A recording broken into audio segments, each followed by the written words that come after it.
बिस्मिल्लाहिर्रहमानिर्रहीम। अस्सलाम वालेकुम। कंटेंट राइटिंग के बैच 5 में आप सबको वेलकम।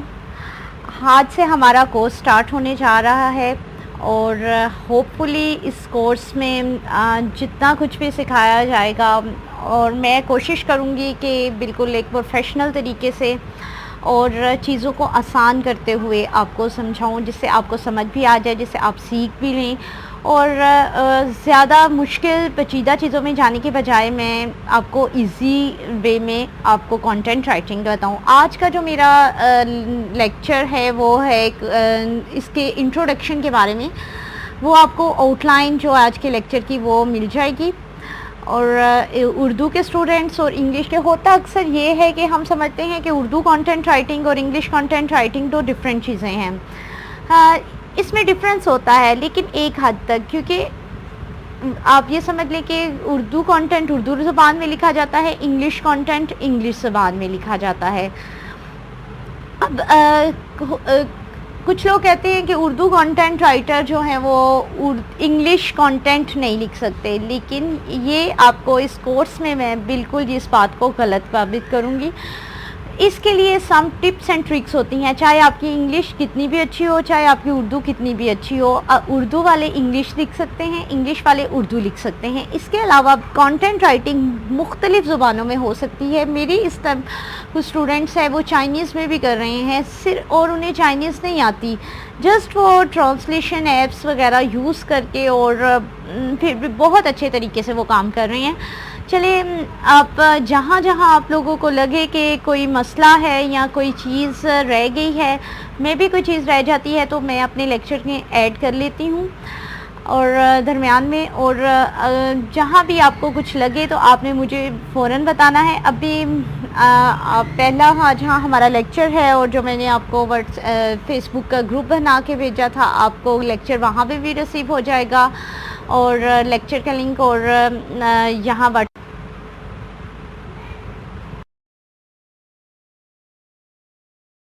तो पहली क्लास में आप सबका वेलकम। और यहाँ पे मैं ये कहना चाहूँगी कि आप हमारी आज की क्लास में जो भी सीखें उसको ये नहीं करना कि हम जब प्रोफेशनली जब वर्क करते हैं तो हम जो हमने सीखा होता है, जो कि हमने कोर्सेज़ अटेंड किए होते हैं, या इस तरह कर लें जब हम प्रैक्टिकल वर्क में आते हैं स्कूल कॉलेजेस वगैरह में, जैसे कि हमने कुछ पढ़ा होता है तो हम उस प्रैक्टिकल लाइफ में आके अपने तजुर्बे करना स्टार्ट कर देते हैं, उन चीज़ों को ले के नहीं चलते। यहाँ पे हमारी सबसे बड़ी गलती ये हो जाती है कि हम किसी दूसरे के तजर्बे से नहीं सीखते, हम फिर अपने एक्सपीरियंस करते हैं और अपने एक्सपीरियंस करते करते सम टाइम ये होता है, कुछ टाइम तो अपने एक्सपीरियंस बहुत ज़्यादा कामयाब हो जाते हैं, लेकिन कुछ टाइम ये होता ये है कि हमारा तजर्बा बुरी तरह नाकाम हो जाता है और हम फेलियर हो जाते हैं। तो इसलिए जो चीज़ हमने सीखी हुई है वो सबसे पहले हमने अप्लाई करने की कोशिश करनी है प्रोफेशनल लाइफ में। तो चलिए फिर हम आगे बढ़ते हैं। तो आज के लेक्चर की जो आउटलाइन है उसको आप पहले नोट कर लें। सबसे पहले हम आपको बताएंगे इंट्रोडक्शन ऑफ फ्रीलांसिंग, यानी कि फ्रीलांसिंग क्या है, introduction of content writing, content writing क्या है, इसका तारुफ क्या है, introduction of writing niche, type of content writings, introduction of SEO, how to content writing helps you to grow, और लास्ट पे होगी हमारी आज की असाइनमेंट्स, यानी कि हमने ये 6 के 6 पॉइंट्स इस लेक्चर में डिस्कस करने हैं। तो चलिए पहले पॉइंट की तरफ बढ़ते हैं। Introduction of freelancing. फ्रीलांसिंग क्या है? नॉर्मली तो इंसान 9 to 5 जॉब करता है और उससे हम ऑफिस वर्क कहते हैं, और अगर हम ऑफिस वर्क में कुछ काम पेंडिंग रह जाता है या सम टाइम कुछ ऐसी कोरोना सिचुएशन या कुछ ऐसी सिचुएशन आती है कि हमें घर पे काम करना पड़े, तो ऑफिस का काम हम घर के कुछ फुर्सत के लम्हों में जो करते हैं उससे कहते हैं होम जॉब। इसे freelancing, home job, freelancing, office work, ये तीनों एक डिफरेंट चीज़ हैं, ठीक है। फ्रीलांसिंग ये है कि आपने घर बैठे बी योर ओन बॉस, आपने वर्क करना है, चाहे आप वो 2 घंटे करें, चाहे वो 3 घंटे करें, चाहे वो आप 24 आवर्स करें, ये आप पे डिपेंड करता है, क्योंकि आपने जितना काम करना है आपको उस हिसाब से उस पे आउट किया जाएगा। तो इस चीज़ को कहते हैं फ्रीलांसिंग। और फ्रीलांसिंग के आगे बहुत सारे शोबेस हैं, बहुत सारी चीज़ों में आ जाते हैं, जैसे कि कंटेंट राइटिंग, जो कि हम ये कोर्स कर रहे हैं, करवाने जा रहे हैं। इसके अलावा वीडियो एडिटिंग, ग्राफिक डिज़ाइनिंग, तकरीबन ज़िंदगी के हर शोबे में। डॉक्टर्स भी फ्रीलांसर्स हैं, घर बैठे जो मशवरे देते हैं। और हर यानी कि हर चीज़ की फील्ड में आप एज ए फ्रीलांसर वर्क कर सकते हैं। आर्किटेक्चर्स हैं, वो घर बैठे डिज़ाइंस कर बनाते हैं। इंजीनियर्स तक अब फ्रीलांसिंग कर रहे हैं कि। और फ्रीलांसिंग एक तरफ से कामयाब भी है और दूसरी तरफ से कुछ इसके इशू भी हैं। वो चले हम इस लेक्चर में नहीं तो लेकिन साथ साथ हम वो इश्यूज़ भी डिस्कस करेंगे, लेकिन इसमें हम टू द पॉइंट चलते हैं, क्योंकि हम जा रहे हैं कंटेंट राइटिंग की तरफ। कंटेंट राइटिंग, अब फ्रीलांसिंग को यहीं पे छोड़ते हैं। अब हमें पता चल गया है कि फ्रीलांसिंग क्या है और इसके अंदर हमने कंटेंट राइटिंग का वर्क करना है। तो हम अब ये कंटेंट राइटिंग की डेफिनेशन पे चलते हैं। जी, हमारा मेन जो थीम है इन content writing, introduction of content writing. Content writing का तारुफ, कंटेंट राइटिंग कहते किसे हैं? ये क्वेश्चन मैंने आप लोगों से पहले भी पूछा था, मुझे डिफरेंट जवाब सुनने को मिले। और एक तारीफ़ बहुत अच्छी थी, मैंने उस टाइम मेरे ख्याल मैंने हाईलाइट भी की थी। तो कंटेंट राइटिंग का मतलब है कि वो मार्केटिंग मवाद जिसको हम लिख के उसकी तशहीर करते हैं और उसके बदले हमें आउटपुट एज ए मनी मिलता है, ठीक है। और इसका प्रोसीजर जो है, ये हम कुछ वेबसाइट्स हैं, जैसे ब्लॉग्स हो गए, पोस्ट हो गई, ब्लॉग पोस्ट हो गई, वेबसाइट्स पे, पेजेस पे, इंक्लूडिंग ये राइटिंग और एडिटिंग दोनों के शोबे में आता है। कंटेंट राइटिंग को हमने 3 चीज़ें हैं। सबसे पहले कंटेंट राइटिंग में हम लोग प्लान करते हैं, प्लानिंग। सेकंड में आ जाता है राइटिंग और थर्ड पे आ जाता है एडिटिंग। इन 3 चीज़ों के बाद हमारा एक कंटेंट रेडी होता है जिसकी हम मार्केटिंग करते हैं। उसकी मार्केटिंग के नतीजे में हमें जो आउटपुट मिलता है वो हमारा रेवेन्यू होता है। होप आप लोगों को यहाँ क्लियर हो चुका होगा। तो कंटेंट राइटिंग का ये इंट्रो है और इसके साथ साथ कुछ मज़ीद चीज़ें मैं इसमें ऐड करती हूँ। जी, हमारा मेन जो थीम है इन content writing, introduction of content writing. Content writing का तारुफ, कंटेंट राइटिंग कहते किसे हैं? ये क्वेश्चन मैंने आप लोगों से पहले भी पूछा था, मुझे डिफरेंट जवाब सुनने को मिले। और एक तारीफ़ बहुत अच्छी थी, मैंने उस टाइम मेरे ख्याल मैंने हाईलाइट भी की थी। तो कंटेंट राइटिंग का मतलब है कि वो मार्केटिंग मवाद जिसको हम लिख के उसकी तशहीर करते हैं और उसके बदले हमें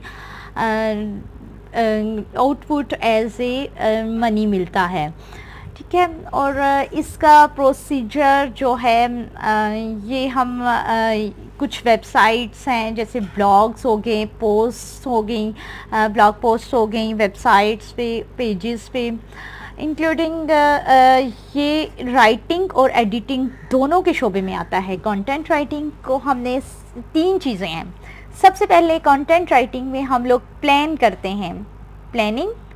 सेकंड में आ जाता है राइटिंग और थर्ड पे आ जाता है एडिटिंग।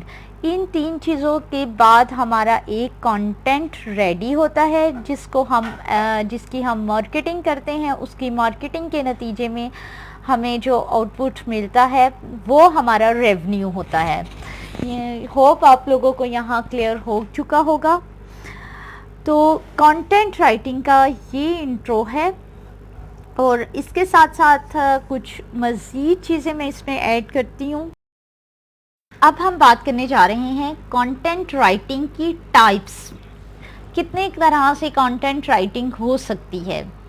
इसकी वैसे तो डिफरेंट वेराइटीज़ हैं और कम्युनिकेट हम राइटिंग के ज़रिए कर सकते हैं, लेकिन इसकी सबसे बेस्ट जो मैं कंटेंट राइटर्स को रेफ़र करती हूँ सबसे ज़्यादा, मैं मोस्टली आप क्लाइंट्स ढूंढने को प्रेफर करते होंगे, लेकिन मैं क्लाइंट्स ढूंढे, ठीक है, वो आपका वर्क है, वो उससे आप अर्निंग करते हैं, क्लाइंट्स को वर्क करके दिया, आपने अर्निंग कर ली, लेकिन जो चीज़ मैं रेफ़र करती हूँ वो है ब्लॉगिंग। क्योंकि ब्लॉग जो है ये कंटेंट राइटिंग का एक बहुत ज़्यादा एक स्ट्रॉन्ग पार्ट है और एक ऐसी स्ट्रेटजी है जिसमें आप चल के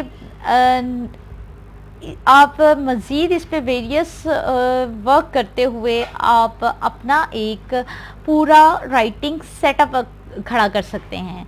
जब आपके पास एक पर्सनल ब्लॉग है, आपको लिखने की आज़ादी है, आपको अपनी राय देने की आज़ादी है, हर चीज़ आपके पास एक फ्रीडम आ गई है कि अब मैंने अपने ब्लॉग पे ये चीज़ लगानी है, ये लगानी है। अब बेशक आप उसकी प्रमोशन नहीं भी कर रहे, ब्लॉग की, आपने ब्लॉग की प्रमोशन नहीं कर रहे, लेकिन आपका लिखा हुआ कहीं ना कहीं किसी न किसी को क्लिक कर देगा, कभी ना कभी उसमें कोई ना कोई आपका एसईओ वर्ड आ जाएगा और वो आपका ब्लॉग वायरल हो सकता है। कंटेंट राइटर्स को मैं जितने मेरी लास्ट में भी क्लास तीनों बैच के स्टूडेंट्स को मैंने ये चीज़ मेक श्योर करवाई है कि आपने जब भी काम स्टार्ट करना है, सबसे पहले आपने अपना ब्लॉग बनाना है, आपने अपना ब्लॉग बनाना है। आपको कोर्स के एंड पे लास्ट वाला जो लेक्चर है उसमें मैंने ब्लॉग बनाने का तरीका, हर चीज़ मैं आपको उसको बताऊंगी और आपने कोशिश करनी है, चाहे 100 वर्ड्स ही क्यों ना हो, आपने डेली के डेली अपने ब्लॉग पे अपडेट करने हैं, चाहे वो गुड मॉर्निंग के कोई मैसेज है, छोटी सी कवाले ज़री हैं, छोटी सी कोई पोइट्री है, कुछ भी हो, आपने ये काम रेगुलर करना है, ठीक है। दूसरी अहम टाइप जो मैं समझती हूँ कि कंटेंट राइटिंग की आपको लेके जा सकती है काफ़ी ऊपर, वो है ईमेल्स मार्केटिंग। अच्छा, हमारे यहाँ पे क्या कॉन्सेप्ट है, हम यहाँ पे कहते हैं कि हम ईमेल को खोलना, जीमेल को खोलना पसंद भी नहीं करते, लेकिन ये हमारी यहाँ पे सबसे बड़ी गलती है। हम चाहते हैं कि फ्रेंड्स के साथ हम कम्युनिकेट करें, हम व्हाट्सएप पे आ जाएं, व्हाट्सएप पे मैसेजेस कर लिए, क्लाइंट्स के साथ हमने व्हाट्सएप पे सारी डील्स कर ली हैं, हमने कोई भी चीज़ की मार्केटिंग है वो हमने सोशल मीडिया उस पर चले गए हैं, हम फेसबुक पे चले गए हैं, इंस्टा पे चले गए हैं, ट्विटर पे और व्हाट्सएप के ग्रुप्स में। तो लेकिन जो चीज़ आपके लिए सबसे फॉरेनर्स पाकिस्तान के अंदर अब वो एक महदूद लेवल पे रह जाती है, वो आपकी सारी चीज़ जो है फेसबुक के, आपका वहाँ पे आपके पास कोई फॉरेनर नहीं है, आपकी चीज़ जो लिखी हुई है वो कहीं बाहर नहीं पहुंच रही, आपका एक महदूद सर्कल है, उस सर्कल पे ही आपका लिखा हुआ कन्वे हो रहा है। और जब आप ईमेल मार्केटिंग पे जाते हैं, ईमेल्स आप सर्च करते हैं कि बाहर की कंपनीज़ की ईमेल्स क्या हैं, उनको आप रेगुलरली ईमेल्स करते हैं, चाहे आप वो अपने काम लेने के लिए ही क्यों ना कर रहे हो, कंटेंट राइटिंग की बहुत सारी वेबसाइट्स को सर्च करके उनको ईमेल करके अपना मवाद क्यों ना भेज रहे हो, वो किसी ना किसी दिन वो चीज़ क्लिक करती है और जितनी अर्निंग आप लोकल क्लाइंट के साथ कर रहे होते हैं, एक महीने में आपकी वो उतनी ही अर्निंग, सालों के सालों, एक महीने में उतनी ही आपकी अर्निंग ईमेल मार्केटिंग से हो जाती है, जो कि आपको इस चीज़ में लेके मिलती है। और अगर आप किसी चीज़ की मार्केटिंग भी कर रहे हैं, डिजिटल मार्केटिंग कर रहे हैं, आप किसी प्रोडक्ट के बारे में लिख रहे हैं, तो आप उसको उसके रिलेटेड क्लाइंट्स की ईमेल्स को सर्च करके गूगल पे उनको ईमेल्स करें। ये बहुत बेस्ट तरीका है अपनी कंटेंट राइटिंग के प्रमोट करने का। ठीक है, हम अब आगे बढ़ते हैं। नेक्स्ट चीज़ जो आती है वो सोशल मीडिया है। सोशल मीडिया इस टाइम करंट कम्युनिकेट में एक बहुत अहम रोल प्ले कर रहा है और हमें जनरली नीड, अगर हम क्राउड को अपने ब्लॉग पे लेके आना चाहते हैं तो सोशल मीडिया हमारे में है बहुत ज़्यादा हेल्पफुल है और ये कंटेंट राइटिंग की एक बहुत कमाल की टाइप है। अगर आप कुछ अगर इससे मैं ये कह सकती हूँ कि सोशल मीडिया में आप जिस भी ग्रुप को, जिस भी सोशल कम्युनिटी को टारगेट करेंगे, आपका लिखा हुआ उसी सोशल कम्युनिटी के स्टैंडर्ड के मुताबिक होना चाहिए। अब ये नहीं है कि आप ब्लॉग बना रहे हैं आप इस्लाम के रिलेटेड, और आपने जो है शोबिज़ के लोगों को अपने ब्लॉग पे दावत देना शुरू कर दिया। उनको तो इंटरेस्ट नहीं होगा आपकी चीज़ पे, क्योंकि ये सम टाइम में होता है कि चलो एक बंदा दो बंदा आपके लिखे हुए से इम्प्रेस हो गया, ठीक है, उसने शोबिस छोड़ा और उसने वो ये हम एक रिलीजियस बात कर रहे हैं, लेकिन अगर मैं इससे कतई नज़र आपको सॉरी बिटर रियलिटी है ये कि जिस चीज़ ने मक्खी ने जो है वो गन पे ही जाके बैठना है।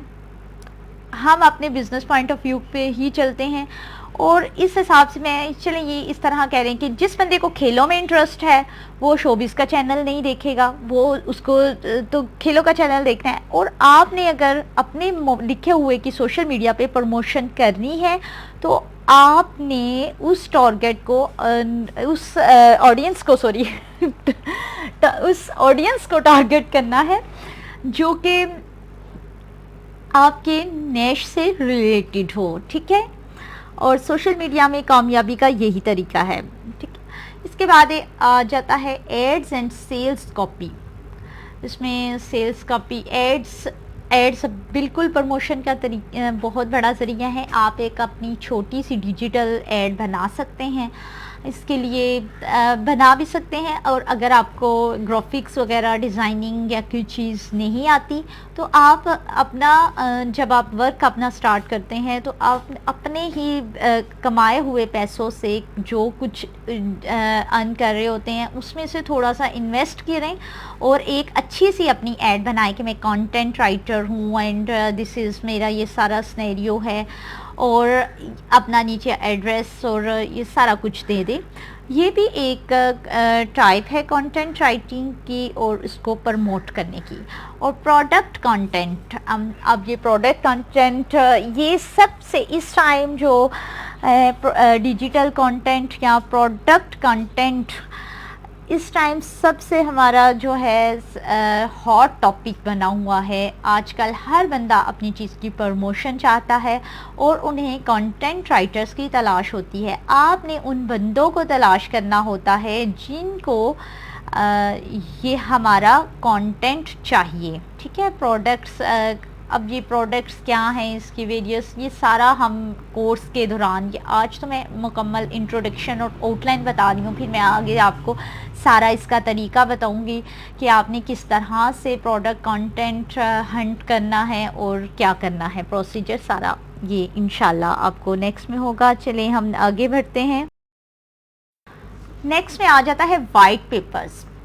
अब आपके कंटेंट, आप सोच रहे होंगे कि वाइट पेपर्स हमारी कंटेंट राइटिंग में किस तरह से हेल्पफुल हो सकते हैं। वाइट पेपर्स कहते किसे हैं, बहुत सारे लोगों को पता होगा, मे बी चंद एक को ना पता हो तो मैं बता देती हूँ। वाइट पेपर्स होते हैं कि आपने शायद सुना हो yellow papers, white papers.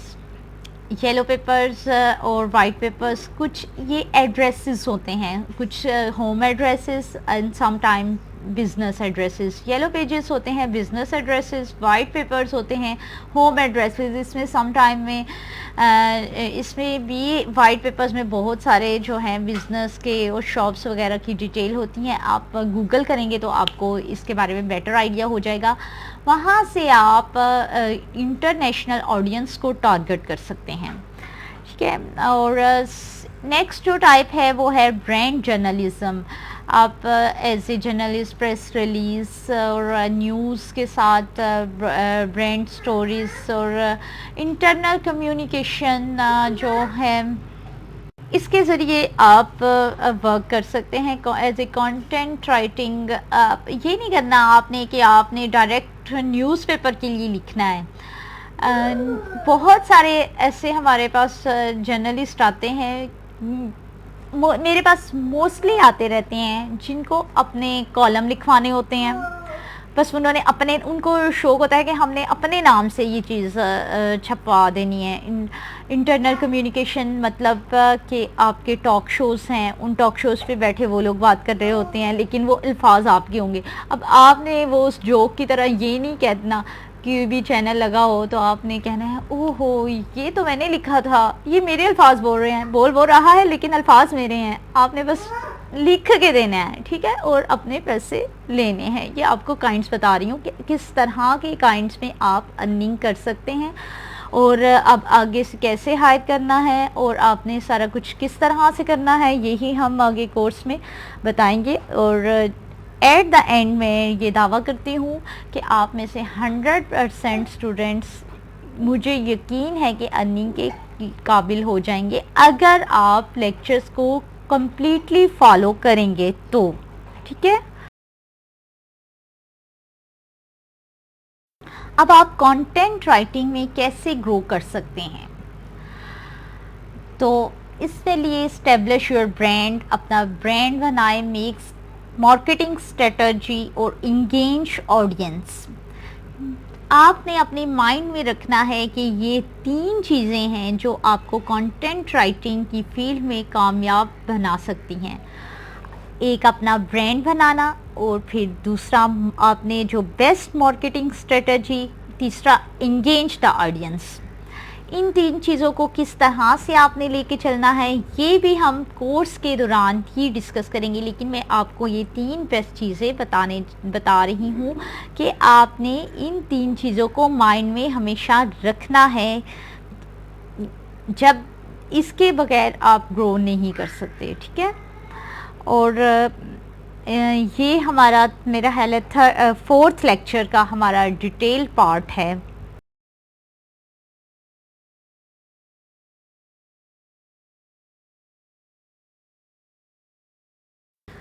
Next हम बताने जा रहे हैं कि what is SEO, search engine optimization. SEO, search engine optimization, and why is it do important role in content writing. Content writing में ये इम्पोर्टेंट रोल किस तरह से प्ले करती है। और अगर आपके हैं तो एसईओ जो है मार्केटिंग स्ट्रेटजी और का ये एक सेंट्रल पिलर है जो आपको ऑप्टिमाइज करता है, आपके लिखे हुए को रैंक करता है, और आप इसी एसईओ की वजह से आप अपने या तो हीरो बन सकते हैं या फिर ज़ीरो। लेकिन आपने प्लान क्या करना है, किस लफ्ज़ को कहाँ पे रखना है, कौन सा लफ्ज़ आर्टिकल के किस हिस्से में हो, और कौन सा लफ्ज़ जो है वो कीवर्ड है, ये सारी चीज़ें जो आप सीखेंगे कि आर्टिकल लिखने में। ये बेसिक चीज़ मैं आपको बता रही हूँ कि ये मार्केटिंग स्ट्रेटजी जो है एसईओ की, ये आपको हर आर्टिकल में। अब हम एक सिंपल आपने लिखा है, ठीक है, आपने एक आर्टिकल लिख लिया है, आप ने उसको ब्लॉग, अपने ब्लॉग पे पोस्ट भी कर दिया है। अब आप सोच रहे हैं कि मैंने अच्छा, उसके साथ आपने अपने ब्लॉग की एसईओ कर ली है, ठीक है, आपने एक बंदा रखा हुआ है, लेकिन आपने जो आर्टिकल लिखा है उसके अंदर आपके एसईओ वर्ड्स अगर मौजूद नहीं हैं और वो भी अपनी प्रॉपर जगह पे नहीं है, तो आपके लिखे हुए का कोई फ़ायदा नहीं है, आपके लिखे हुए को कोई क्लिक नहीं करेगा। अगर करेगा भी तो बहुत कम ऑडियंस करेगी, वो जिनको आप अपने लिंक सेंड करेंगे। एसईओ की हेल्पफुल होता है कि आप यहाँ पे बिल्कुल मेरे स्टूडेंट्स में बहुत सारे लर्नर हैं जो कहते हैं कि हमने बिल्कुल ज़ीरो से स्टार्ट करना है, तो मैं उनके लिए भी ये सारी डिटेल बता रही हूँ। कुछ होंगे को उनको भी एसईओ का पता होगा कि एसईओ किस तरह से होती है, या लेकिन यहाँ पे मेरे पास जो स्टूडेंट्स हैं वो बिल्कुल भी नहीं जानते। कुछ ने मुझे इसकी कोर्स की आउटलाइन से भी पूछा था कि एसईओ क्या होती है, तो ये मैं बताती हूँ। जब आप एक आर्टिकल लिख लेंगे, आर्टिकल लिखने के बाद आपने उसके अंदर एसईओ वर्ड्स, एसईओ लाइंस को सर्च कर के शामिल करना है, ताकि आपका वो जो लिखा हुआ है वो वायरल हो, और आप जैसे ही वो चीज़ वायरल, जो भी चीज़ होती है, तो आपको उसका आउटपुट मिलता ही है, ठीक है। तो हम बिल्कुल इसमें सीखने जा रहे हैं कि आपने आर्टिकल किस तरह लिखना है और एसईओ बेस्ड आर्टिकल किस तरह से लिखना है, ये भी हमारे कोर्स का हिस्सा है।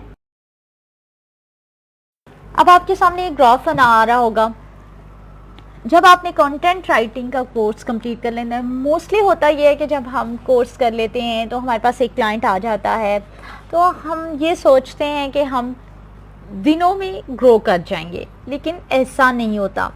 अब आप ये सामने ग्राफ नज़र आ रहा होगा, न्यू एम्प्लॉय अपने जब जॉब स्टार्ट की है 1 साल तक देखिएगा कि आपका ग्राफ यहाँ तक ऊपर आएगा। मैं एक स्टेप, सिर्फ एक स्टेप, क्योंकि 1 साल के अंदर आपने एक्सपीरियंस हायर करना है। क्लाइंट्स को जितने भी आपके क्लाइंट्स होंगे आपने उनके साथ लॉयल रहना है, उनकी रिक्वायरमेंट्स को पूरा करना है, उनके रिक्वायरमेंट्स फुलफ़िल करनी है और उनके साथ एक बेस्ट कोऑर्डिनेशन कायम करना है, ताकि आप अगले जो दूसरा साल है उस पे आप 2 स्टेप ऊपर चले जाएं। ठीक है, समझ आ रही होगी आपको मेरी बात कि मैं मेंटली किस तरह से आपको मोटिवेट करना चाह रही हूँ कि आप ये ना समझे कि मैं पहले ही दिन छलांग लगा के ये ऊपर स्टार के पे चला जाऊँगा।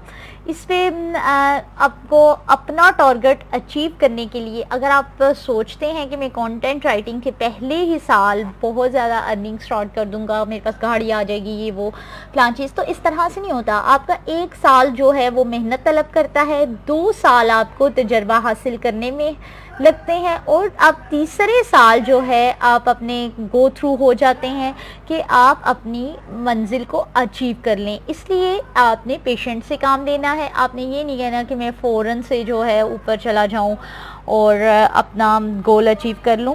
तो आपने इस तरह स्टेप बाय स्टेप चलते हुए जो है अपना गोल अचीव करना है और अपने मकसद को हासिल करना है। अब यहाँ पे मैं आपको ना एक बड़े मज़े की मिस्ट्री बताने जा रही हूँ, जिससे आप अपना टारगेट अचीव कर सकते हैं। ये नीचे जो आप लाइन देख रहे हैं आप, ये है आपका टाइम स्पेंड, जो आपने टाइम स्पेंड किया है।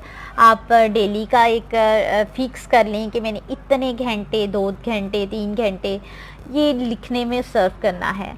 अब आपने कितने प्रोजेक्ट हैं, ये ऊपर वाली लाइन है, ये देखें ऊपर जा रही है कि गेट फैमिलियर। आप इन प्रोजेक्ट्स को करते हुए फेमिलियर हो रहे हैं उनके साथ, गेट एक्सपीरियंस, आप अपना एक्सपीरियंस गेन कर रहे हैं और अचीव मिस्ट्री, और फिर जाके आप कामयाब हो रहे हैं। पिछले वाले ग्राफ का मकसद यही था कि आप अपना जो है माइंड सेटअप करें और फिर अपने टारगेट को अचीव करें। ठीक है,